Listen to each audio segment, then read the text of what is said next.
Bendiciones, queridos hermanos. Es un placer saludarles y estar al alcance ahí sí que su dispositivo, sea celular, sea computadora, o tablet, lo que sea. Es un bueno saludarles, aunque sea por este medio. Quiero dirigirme a ustedes con un mensaje de parte del Señor, el cual está basado en el libro del Éxodo capítulo 14. Leamos en el nombre del Señor Jesucristo. Dice así: Habló Jehová a Moisés diciendo: Di a los hijos de Israel que den la vuelta y acampen delante de Pijahirot, entre Migdol y el mar hacia Baal-Zephón. Delante de él acamparéis junto al mar. Porque Faraón dirá de los hijos de Israel: Encerrados están en la tierra, el desierto los ha encerrado. Y yo endureceré el corazón de Faraón para que lo siga, y seré glorificado en Faraón y en todo su ejército, y sabrán los egipcios que yo soy Jehová, y ellos lo hicieron así. Y fue dado aviso al rey de Egipto que el pueblo huía, y el corazón de Faraón y de sus siervos se volvió contra el pueblo, y dijeron: ¿Cómo hemos hecho esto de haber dejado ir a Israel para que no nos sirva? Y unció su carro, y tomó consigo su pueblo, y tomó 600 carros escogidos, y todos los carros de Egipto, y los capitanes sobre ellos. Y endureció Jehová el corazón de Faraón, rey de Egipto, y él siguió a los hijos de Israel. Pero los hijos de Israel habían salido con mano poderosa. Siguiéndolos pues los egipcios con toda la caballería y carros de Faraón, su gente de a caballo y todo su ejército, los alcanzaron acampados junto al mar, al lado de Pijahirot, delante de Baal-Zephón. Que el Señor bendiga la meditación de su santa y bendita palabra. Quiero meditar con ustedes un mensaje que he intitulado Entre la espada y el mar. ¿Ha escuchado usted ese dicho que dice: estoy entre la espada y la pared? Quien dice esto en realidad ya no tiene salida. Lo que quiere denotar con esta expresión es que sea la dirección que tome, sea la decisión que vaya a tomar, todo le va a afectar. Si decirse quedarse impávidamente para recibir el daño cuando está a merced de aquel esgrimista o de aquella persona que tiene la espada, y recibir simplemente el daño, la situación, o si desea abalanzarse en contra de la persona que tenga esa espada, igualmente su espada le va a hacer daño. Esa es la situación. Y el pueblo de Israel se encontró en una situación similar. Recién saliendo de ser liberados de la tierra de Egipto y de mano poderosa, mano del yugo de Egipto, con mano poderosa de parte del Señor, el pueblo de Israel se enfrenta en una situación que podríamos denominar así. Verdaderamente se encontraban entre la espada del faraón y el mar. El pueblo de Israel había estado algunos días ya vagando, es decir, rodeando el desierto que estaba entre el mar y Egipto, el desierto cercano a Egipto. Ellos se encontraron allí. Pero el pueblo llega a un momento en donde llegan a ese mar. Faraón acertadamente dice: están encerrados entre el desierto y el mar. Entonces, cuando el faraón reacciona, leemos en la palabra del Señor, organiza todo su ejército, unce su carro, toma consigo a todo su pueblo, a todo su ejército, para ir en contra del pueblo de Israel. El pueblo de Israel está acampando allí frente al mar, junto a Pijahirot en Baal-Zephón. Ahí se encontraba el pueblo de Israel. Si el pueblo de Israel, pensemos un momento, si el pueblo de Israel decide enfrentarse al faraón, no nos olvidemos que el pueblo de Israel no eran un pueblo guerrero. Ellos tenían la mentalidad y actitudes de esclavos. Y ellos habían sido esclavos, ellos no tenían cómo defenderse. Si ellos hacían eso, entonces ellos iban a ser pocos los que hubiesen quedado vivos o todos hubiesen muerto. Pero si ellos decidían lanzarse al mar en pro de su libertad, en busca de la libertad, pensemos esto, y si ellos hacían esto, iban a ser los niños en morir primero, las mujeres en morir de segundo y luego los hombres en ser los que iban a morir. Iban a ser pocos los que hubiesen vivido, o mejor dicho, nadie hubiese quedado vivo. Entonces, ante esa situación, ¿qué hacer? Al estar entre la espada y el mar, ¿qué podía hacer el pueblo de Israel entonces? Bueno, hay algo que no tenemos que olvidar nosotros. La batalla es del Señor. La guerra es del Señor. Jehová pelea por su pueblo. Los enemigos del pueblo del Señor son los enemigos del Señor. Aquel que bendice al pueblo del Señor, aquel que bendice a Israel, es la promesa para Israel. El que te bendijere, yo lo voy a bendecir. El que te maldijere, yo lo voy a maldecir. Entonces, confiar en eso. Es el Señor quien se comprometió. Es el Señor quien los sacó con mano poderosa de la tierra de Egipto. Por lo tanto, habría de ser el Señor mismo quien habría de llevarlos hasta allá, a introducirlos a la tierra prometida. Era confiar en eso, era esperar en eso. Por eso leemos en el versículo 14. Jehová peleará por vosotros y vosotros estaréis tranquilos. La batalla es del Señor, así es de que el Señor se habría de encargar en el que lo que tenían que esperar ellos era esperar en esa promesa, confiar en que el Señor es fiel para cumplir sus promesas. Claro, entiendo. Esto lo digo yo ahora. Yo tengo la palabra del Señor.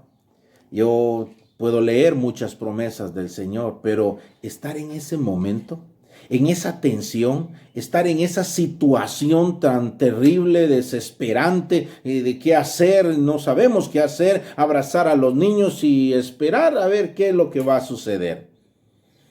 Otra vez, esperar en el Señor. Es el plan del Señor. El Señor tiene sus planes.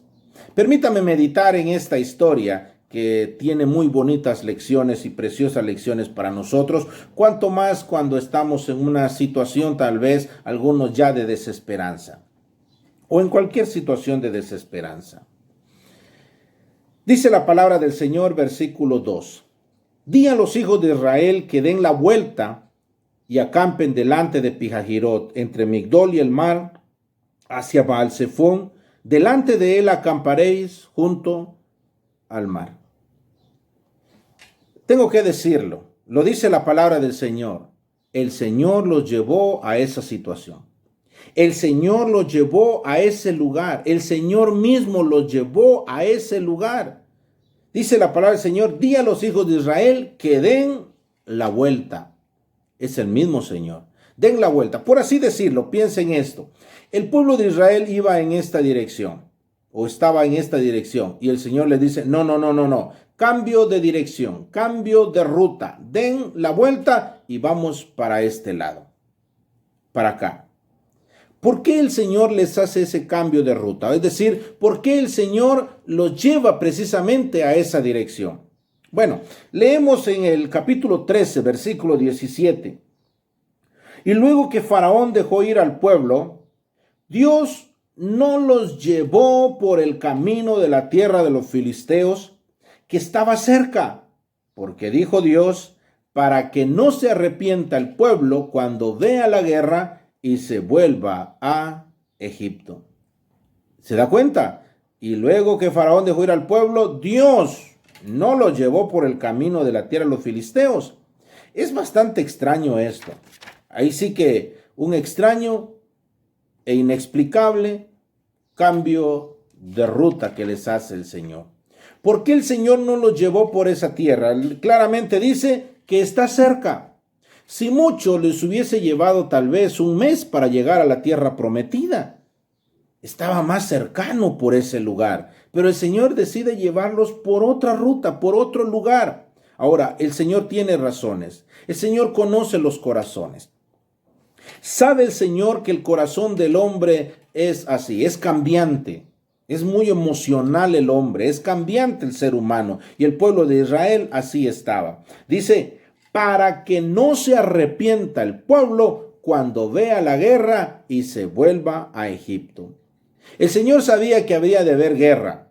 Entonces, cuando ellos se enfrenten a la guerra, que ellos no se regresen. El Señor los había liberado con mano poderosa de Egipto. Y el Señor les había dicho, nunca más van a volver ustedes hacia la tierra de Egipto. Un entre paréntesis, cuando vino la invasión de Nabucodonosor, muchos judíos se fueron a Egipto y el Señor los castigó, según Jeremías, el profeta. El Señor los castiga duramente. ¿Por qué? Porque el Señor no quería que ellos volvieran a Egipto. Entonces dice la palabra del Señor que ellos iban a enfrentar guerra.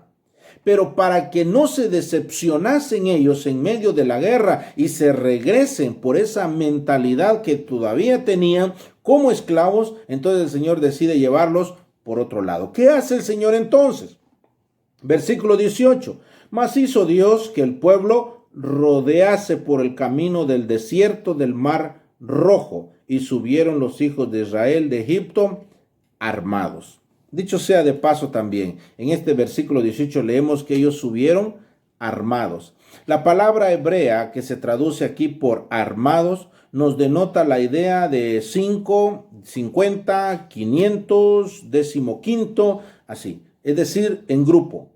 Ellos salieron, lo que nos denota más bien esto es que salieron bien organizados. Ellos salieron bajo un caudillo que era estratégico, con un plan estratégico, con un caudillo que tenía planes, valiente. Ellos salieron de esa forma. Ellos no fueron unos esclavos que se habían fugado, digamos así, que eran fugados de sus amos, sino que ellos habían salido organizados, por así decirlo, con todas de la ley. Y dice la palabra del Señor que salieron ellos y ellos empezaron a rodear ese desierto cercano. Ellos empezaron a rodear el desierto del Mar Rojo. No el verdadero desierto donde estuvieron 40 años, sino el desierto cercano entre Egipto y el Mar Rojo. Estuvieron rodeando. Y llega un momento en donde el Señor les dice: di a los hijos de Israel que den la vuelta y que acampen allí en cierto lugar. Vamos a considerar un poco estos nombres que aparecen acá. Por un lado, en el versículo 2 nos dice el Señor: y acampen, es decir, hagan tiendas. Por así decirlo, iba a ser su primer descanso. Iba a ser la primera parada que el pueblo iban a tener. Acampen, hagan sus tiendas ahí. Acampen. ¿Dónde? Delante de Pijahirot. Pijahirot quiere decir la boca del desfiladero. Un desfiladero es un paso entre montañas. Normalmente ese paso, ese hoyo, por así decirlo, es profundo, son estrechos y son de paredes escarpados, no difícil acceso, no se puede pasar, un camino inaccesible, digamos así. Nos denota una senda que es difícil y peligrosa de andar. Para ahí lo llevó el Señor, a una senda difícil y peligrosa de andar.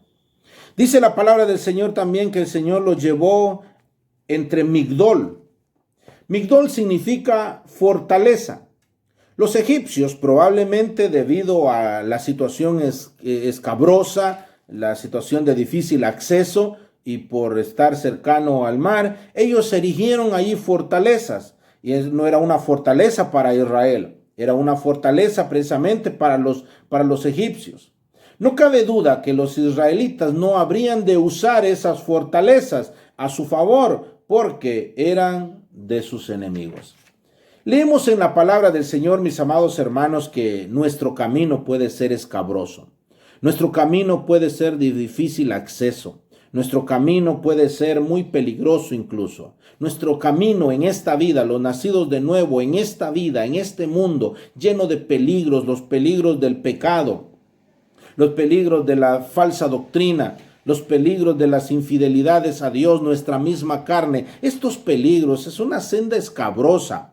Pero además de eso, leemos en la palabra del Señor que nosotros tenemos lucha en contra de fortalezas, en contra de huestes espirituales de maldad. Efesios 6:12 leemos que no tenemos lucha contra sangre y carne, sino contra principados, contra potestades, contra los gobernadores de las tinieblas de este siglo, contra huestes espirituales de maldad en las regiones celestes.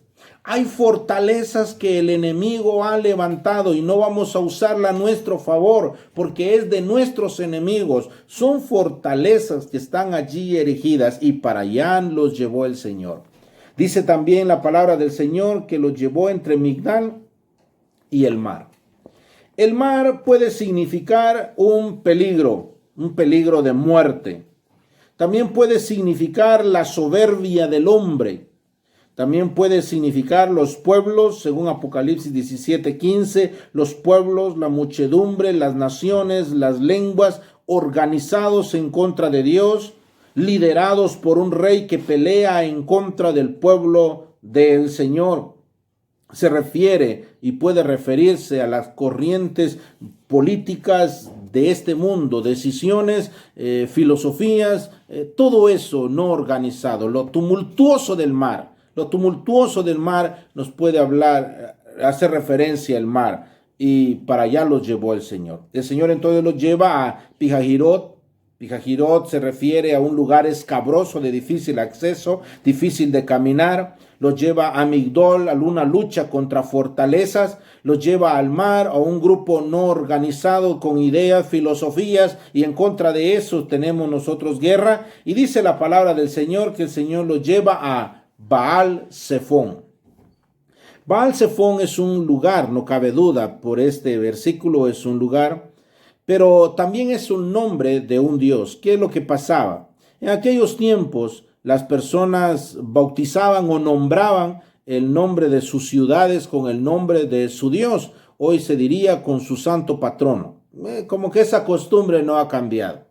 Santa María Cauqué, San José de tal lugar, San Juan Ostuncalco. Es decir, los hombres nombran a sus ciudades conforme al nombre de su dios patrono, de su dios, pero en realidad eran ídolos, eran demonios que estaban, y ellos erigían y le daban a su demonio esos territorios para que gobernasen ahí con ellos. Es un lugar de idolatría, en otras palabras. Baal Zephón quiere decir el Señor del Norte, así literalmente, en donde este hombre o este Baal, este demonio, les habría de gobernar allí en ese territorio. El Señor los llevó a un lugar de idolatría. Hermanos, por eso mencionaba hace ratos, un lugar, un cambio de dirección que es inexplicable a la mente humana. Un cambio de dirección que en la mente humana parecía de ilógico. El Señor los lleva precisamente a un lugar en donde habría de haber problemas, donde ellos habrían de tener problemas, y el Señor los lleva ahí. Ahora, ¿con qué propósito? ¿Cuál es el propósito del Señor por el cual el Señor los llevó a ese lugar? Bueno, el Señor tiene sus propósitos, y ya habíamos mencionado en 13:17, en donde el Señor no quería que ellos regresasen a la tierra de Egipto otra vez para ser esclavos, porque el Señor los había sacado con mano poderosa. Y cuando ellos se enfrentasen a la guerra, que el pueblo de Israel no les sea fácil el regresar a ellos. Ese es un propósito del Señor. Pero el Señor tiene otro propósito. Dice glorificarse. Dice la palabra del Señor, versículo 3, porque Faraón dirá a los hijos de Israel, encerrados están en la tierra, el desierto los ha encerrado, y yo endureceré el corazón de Faraón para que lo siga, y oiga esto, y seré glorificado en Faraón y en todo su ejército, y sabrán los egipcios que yo soy Jehová, y ellos lo hicieron así. Leamos el 14:17. Y aquí yo endureceré el corazón de los egipcios para que lo sigan, y yo me glorificaré en Faraón y en todo su ejército, en sus carros y en su caballería. Versículo 18. Y sabrán los egipcios que yo soy Jehová cuando me glorifique en Faraón, en sus carros y en su gente de a caballo. El Señor tenía otro propósito. Además de que no quería que el pueblo regresase a Egipto, el Señor quería glorificarse en el Faraón. El Señor tenía que glorificarse en esa situación. Pero además de eso, El Señor quería entablar con el pueblo de Israel una relación personal, que el pueblo de Israel aprendiese a amar, que aprendiese a obedecer, a confiar en el Señor, que mantenga una dependencia del Señor. Por eso el Señor los está llevando por esa dirección y por eso el Señor los lleva durante todo ese tiempo, durante el desierto. El Señor, para entablar esa relación. Más adelante el Señor les habría de enseñar sus palabras, hacerle oír sus palabras, y el propósito el Señor se lo dice a Moisés. Cuando el Señor los reunió, dice, para hacerles oír mis palabras con las cuales aprenderán. El pueblo de Israel habría de aprender a temer al Señor. Entonces el Señor tiene ese propósito, aprender, o que el pueblo aprenda a tener intimidad, aprenda a temer al Señor, aprenda a tener dependencia, confianza en el Señor, para que el pueblo de Israel se mantenga y esté firmes. Y entonces sí, cuando esté enfrente de la batalla, ellos puedan tener esa firmeza de parte del Señor. Ahora entendemos por qué toda esa trayectoria entonces.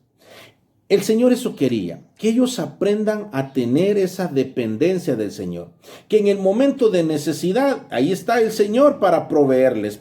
Ahora entiende por qué el Señor les proveyó de agua. El Señor les proveyó del maná, el Señor les proveyó de la roca espiritual que los seguía, dice Pablo, esta es Cristo. El Señor les proveyó todo eso, incluso el Señor les proveyó de disciplina a ellos. El 40 años ahí en el desierto, eso fue una disciplina. El hecho de que llegasen las codornices era la provisión del Señor, pero también era disciplina, o fue una disciplina de parte del Señor. Que ellos aprendiesen a esperar en el Señor, en las directrices que el Señor les habría de dar. Y la ley les sirvió también para eso, cuando el Señor les dio la ley. Quiero mencionar algo. El Señor tiene ese propósito entonces, glorificarse en Faraón. Fíjese que esta guerra, las 10 plagas que ya habían pasado, y que el Faraón en el capítulo 14 sirva para que el Señor se glorifique sobre él, es por una razón, porque esto era una guerra entre Dios. Era una guerra entre Dios y los demonios egipcios. Los egipcios tenían muchos dioses y ellos adoraban varios dioses. Entonces, cuando el Señor les ataca al río Nilo, por ejemplo, ellos adoraban el río Nilo. El río Nilo era un dios para ellos. Cuando ellos atacan, el Señor ataca a las ranas. Cuando el Señor ataca el primogénito, hay una parte en la palabra del Señor que le dice, Israel es mi primogénito, le dice el Señor al Faraón. Es porque el primogénito para ellos era muy especial, y entonces le dice, no, es Jacob en realidad mi primogénito, tengo una relación especial con él. Y cuando el Señor quiere glorificarse en Faraón para darle muerte al Faraón, es porque ellos en ese tiempo consideraban que sus reyes eran la encarnación de sus dioses. Entonces era una guerra, por eso es que los reyes paganos, en ellos les llamaban el Pontifex Maximus, es decir, el máximo pontífice, porque ellos presidían el liderazgo religioso y ellos presidían el liderazgo civil. En ellos estaba reunido todo el poder. Y cuando el Señor habría de glorificarse, el Señor les habría de decir a los egipcios y al pueblo, a todos los pueblos cercanos y especialmente a su pueblo, que el Señor es el Dios supremo. Que el Señor es el Dios supremo. Cuando en el versículo 3 leemos, porque Faraón dirá a los hijos de Israel encerrados están en la tierra del desierto, el desierto los ha encerrado. Y dice, y yo endureceré el corazón del Faraón para que lo siga. No significa que el Señor se complace en endurecer el corazón de los hombres a su entera disposición, y a este sí lo endurezco y a este sí le doy un corazón blando. El Señor, y en la palabra del Señor leemos que varias veces el Faraón endureció su corazón. Y varias veces el Señor endureció el corazón del Faraón. Pero en 3:19 leemos nosotros que el Señor dice, yo sé que Él endurecerá su corazón. Entonces el Señor, sabiendo que el faraón habría de endurecer su corazón, lo usa el Señor entonces, y ya por así decirlo, el que el Señor endurezca el corazón de una persona es una disciplina de parte del Señor. Antes el Señor ha estado hablando a las personas, como está escrito: si oyeres hoy su voz, no endurezcáis vuestros corazones. Pero cuando las personas endurecen su corazón a la voz del Señor, entonces el Señor los abandona a sus deseos, sus malos deseos, y eso ocurre con el pueblo que menciona el apóstol Pablo en Romanos capítulo 1. Entonces, cuando dice: yo endureceré el corazón del faraón, es porque éste ya había endurecido anteriormente su corazón delante del Señor. Entonces llegamos a eso. El Señor tiene sus propósitos, ¿verdad? Por el cual el Señor les lleva a esa dirección. Quiere tener una relación con su pueblo, que su pueblo sea afirmado, que su pueblo sea fortalecido, que su pueblo tenga firmeza, que su pueblo espere en el Señor, espere en Él. El Señor esos mismos propósitos tiene cuando permite en nosotros ciertas situaciones. Cuando nosotros estamos atravesando ciertas circunstancias, ciertos problemas, lo que el Señor busca es que usted y yo maduremos, aprendamos a depender del Señor, a esperar en el Señor, a tener la confianza en el Señor, así como lo estaba esperando de su pueblo.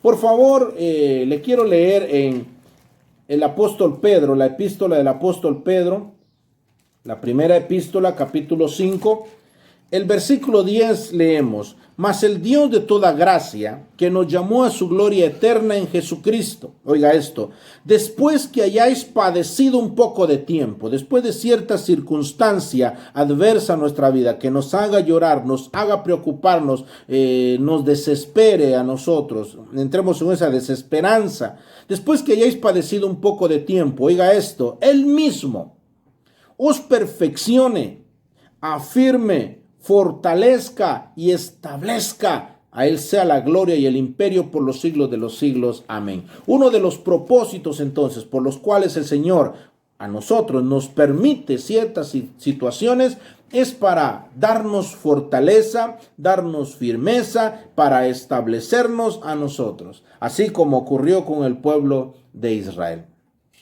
Entonces el pueblo de Israel se encuentra en esa circunstancia. Se encuentra en ese lugar, entre la espada y el mar. Ya vimos el propósito del Señor. Ahora veamos la actitud del pueblo. Y dígame si es cierto o no que sí era necesario. Dice la palabra del Señor, el versículo 10. Y cuando Faraón se hubo acercado, los hijos de Israel alzaron sus ojos, y aquí que los egipcios venían tras ellos, por lo que los hijos de Israel temieron en gran manera y clamaron a Dios. La actitud nefasta de un pueblo con mentalidad de esclavo. Eso lo tenemos aquí en el versículo 10. Dice la palabra del Señor que ellos temieron en gran manera y clamaron a Jehová. Tuvieron tres actitudes en realidad.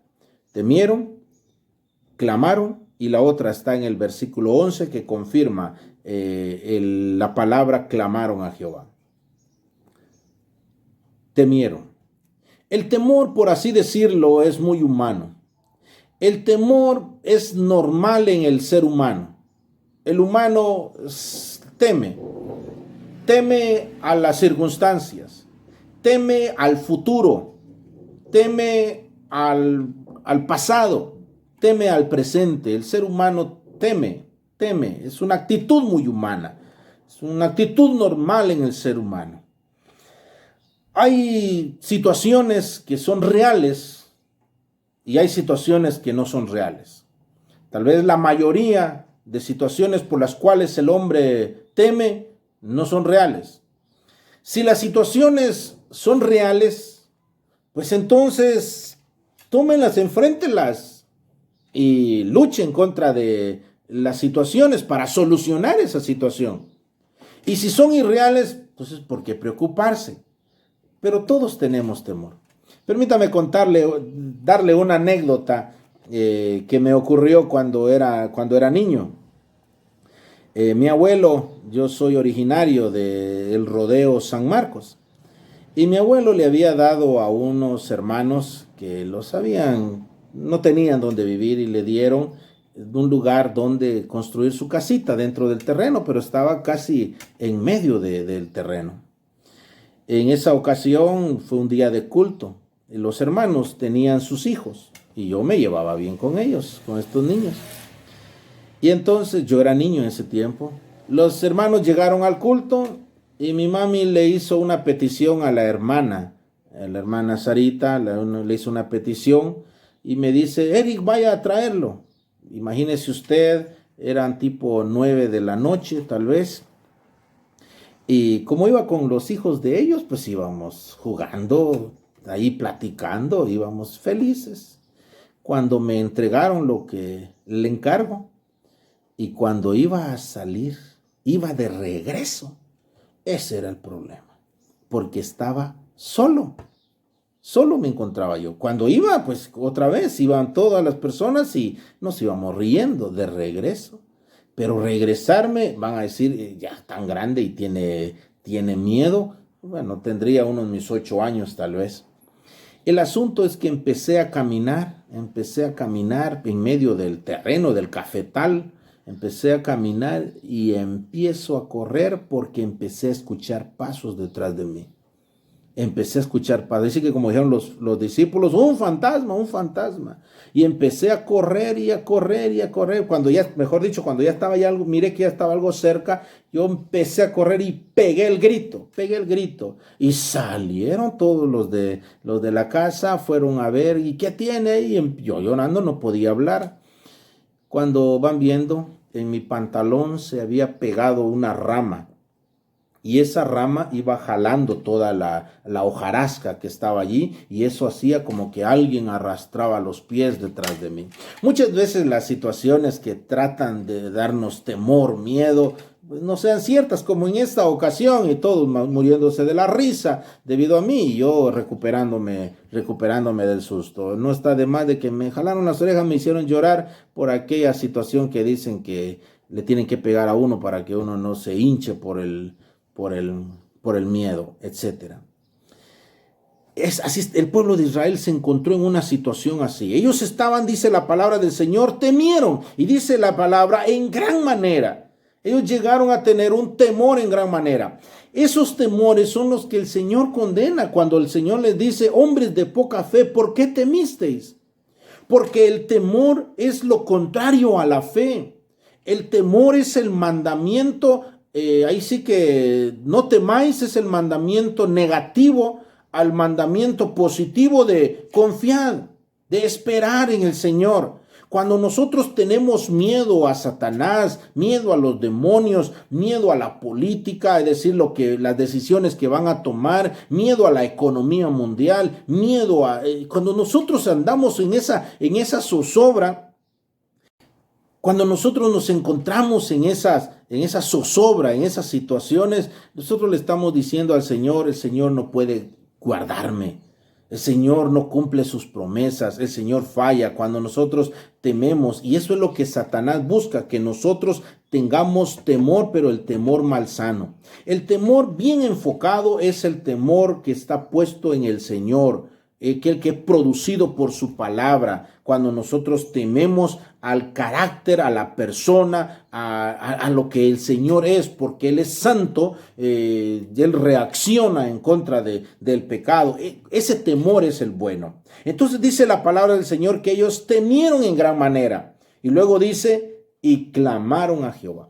Pero este clamor al Señor no es un clamor de oración. No es un corazón, un temor o un clamor de aquellos que le agradan al Señor.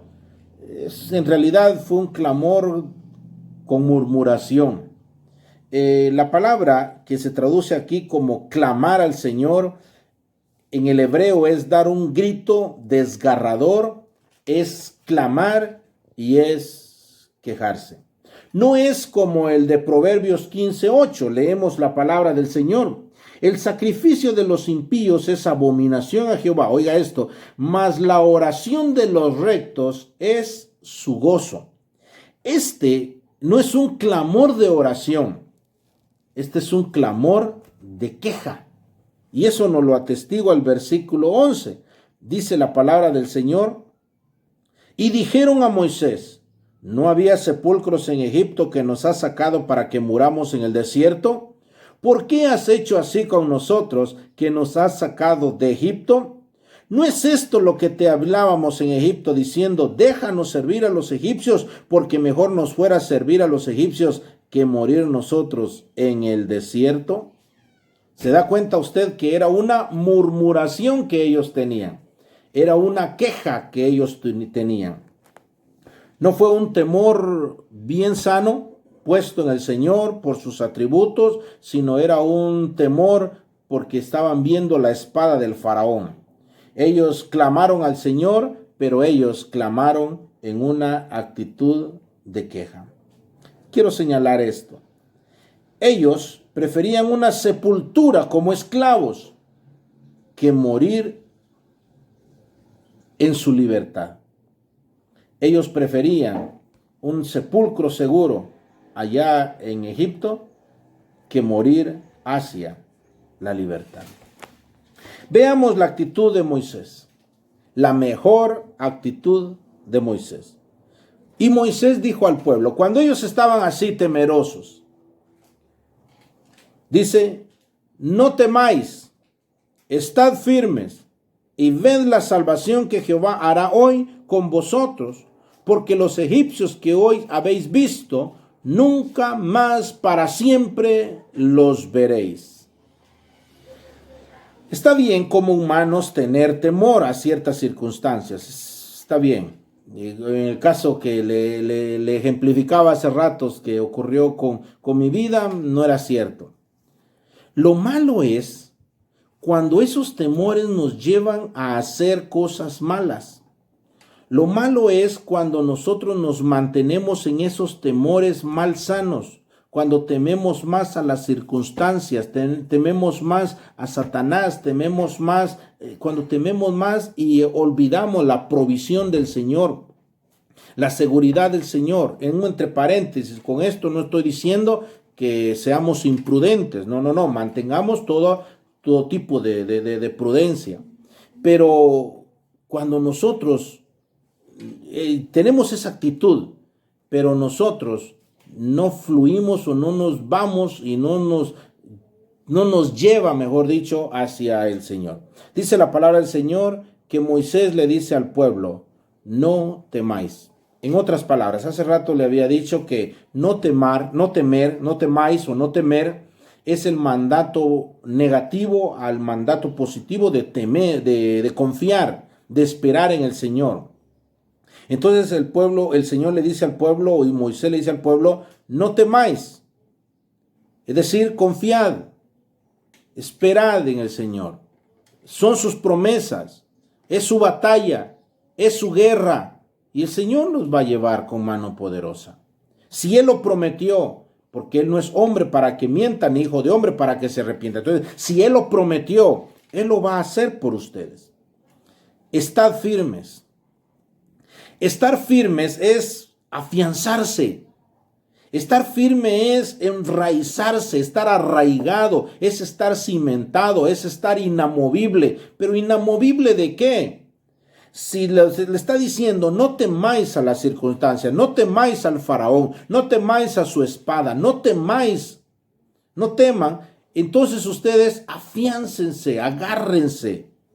Y ellos tenían muchas razones para agarrarse del Señor, para arraigarse en el Señor. ¿Por qué? Porque el Señor ya se los había demostrado recientemente. En su reciente historia, no pasados ni tan siquiera un año, no pasado mucho tiempo, el Señor ya le había demostrado al pueblo de Israel que el Señor estaba dispuesto para liberarlos, para protegerlos. Y ya los había hecho. Y dice, estar firmes. Él no va a fallar esta ocasión. Y luego dice, y ved o vean, contemplen, aprecien Pero esto de primera mano, es decir, ustedes de primera mano, con experiencia propia, en otras palabras, van a ustedes a observar la salvación que Jehová les traerá hoy. Cada circunstancia que viene a nuestra vida es una experiencia propia. Y ya después el pueblo de Israel a sus generaciones podía contarles cómo el Señor se habría de manifestar en ellos, porque ya se había manifestado en antiguas ocasiones. El Señor quería alimentar en el pueblo de Israel esa vivencia con el Señor. Y dice, porque los egipcios que hoy habéis visto, nunca más para siempre los veréis. Leemos en el versículo 14, Jehová peleará por vosotros y vosotros estaréis tranquilos. Es decir, la batalla es del Señor, la guerra es del Señor. Y por lo tanto el Señor nos va a llevar o los va a llevar con mano poderosa. Es un asunto del Señor. Lo que tenemos que hacer, en otras palabras, es no temer, estar firmes y ver lo que el Señor hace por nosotros. Veamos lo que Dios dice. Versículo 15. Entonces Jehová dijo a Moisés, ¿por qué clamas a mí? Di a los hijos de Israel que marchen. Por un lado, pensemos, la misma palabra hebrea, clamar aquí en el versículo 15, es la misma palabra hebrea que está en el versículo 10. Y ya vimos que una de las acepciones es queja, murmuración, pegar un grito desesperado.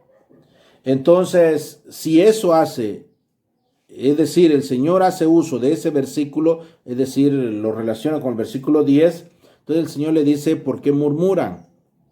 Di a los hijos de Israel que marchen. O es probable también que mientras el pueblo de Israel haya murmurado en contra del Señor, Moisés haya clamado de verdad delante del Señor. Porque la misma palabra clamor puede significar y tener ese aspecto positivo de orar al Señor, de pedir al Señor en un grito desesperado, pero pedirle y esperar por tener confianza en el Señor. Entonces puede significar eso. El asunto es que el Señor llega a un momento en donde dice, está bien que nosotros pidamos. Está bien que nosotros oremos, está bien que nosotros hagamos, pero llega un momento en donde nosotros tenemos que hacer. Lo que pasa es que la oración no va a suplantar la acción. Cuando nosotros oramos, nosotros pedimos, pero el hecho de que nosotros estemos pidiendo no quita que nosotros tengamos que hacer lo que a nosotros nos corresponde hacer.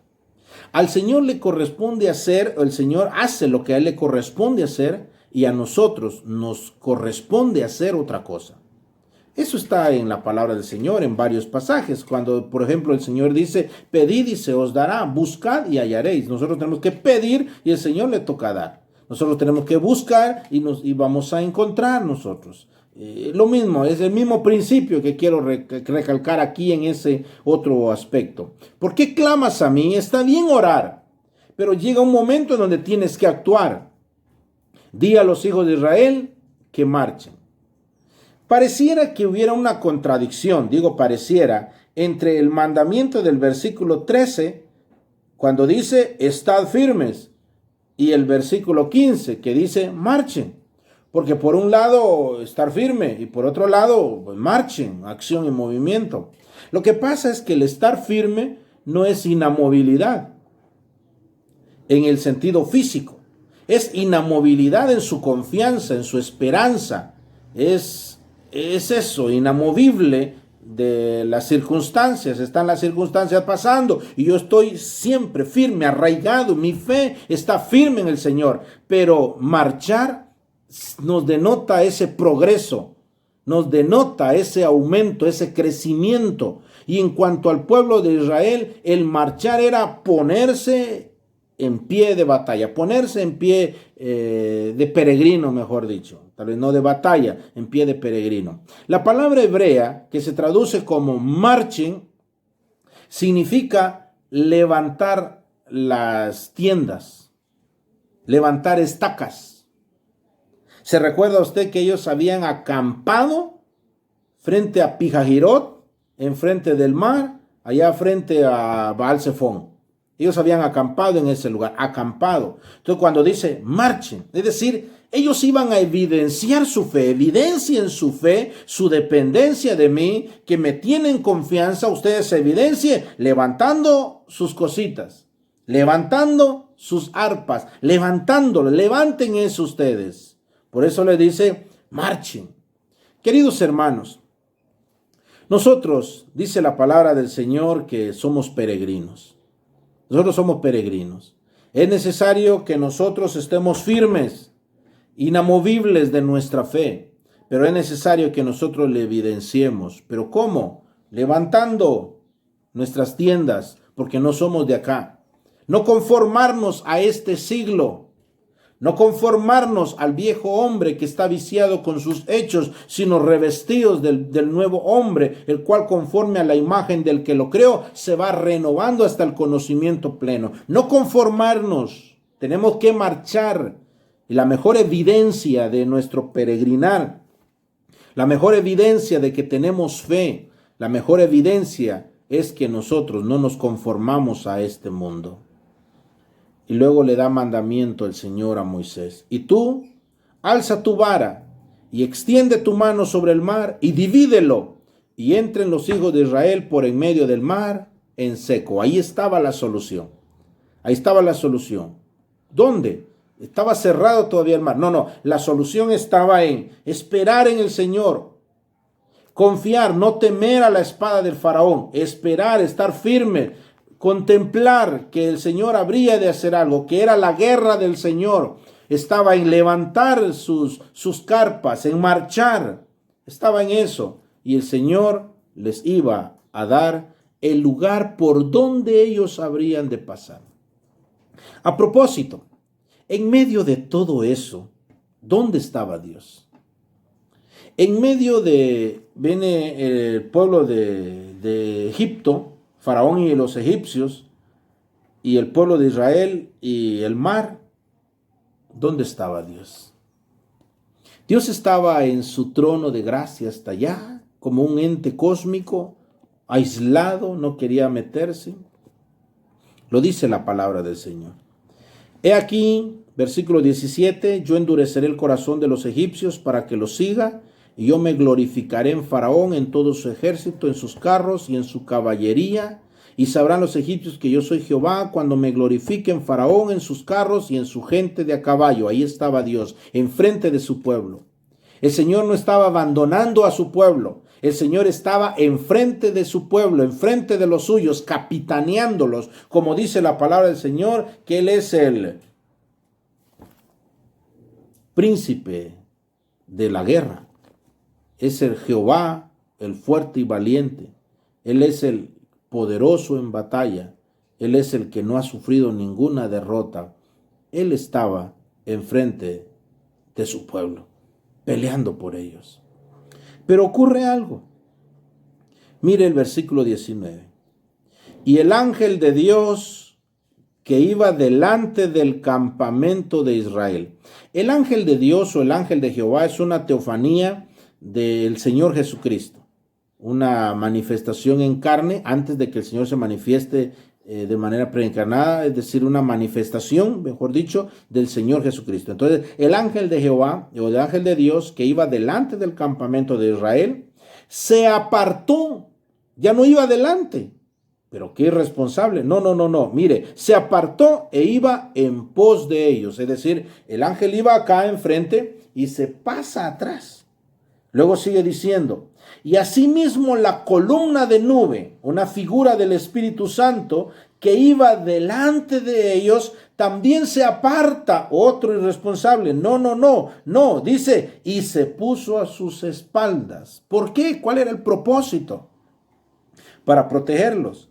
Versículo 20, e iba entre el campamento de los egipcios y el campamento de Israel, y era nube y tinieblas para aquellos, y la alumbraba a Israel de noche, y en toda aquella noche nunca se acercaron los unos a los otros.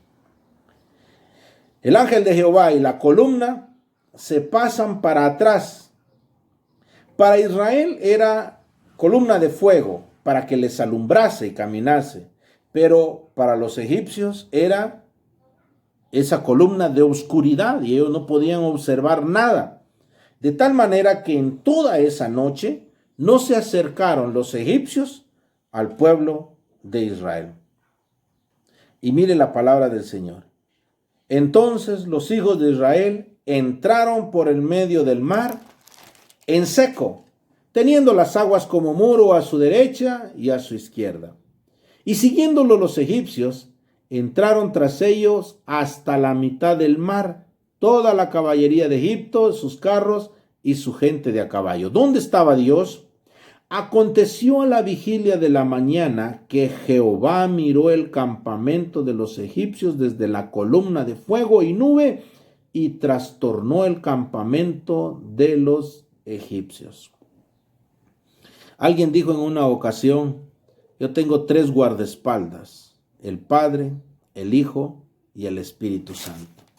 El ángel de Jehová, una figura del Señor Jesucristo.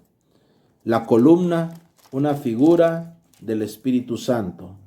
Jehová, una figura o nos habla de el Padre Celestial que miró desde la nube el campamento de los egipcios. ¿Y eso qué fue lo que provocó en el pueblo?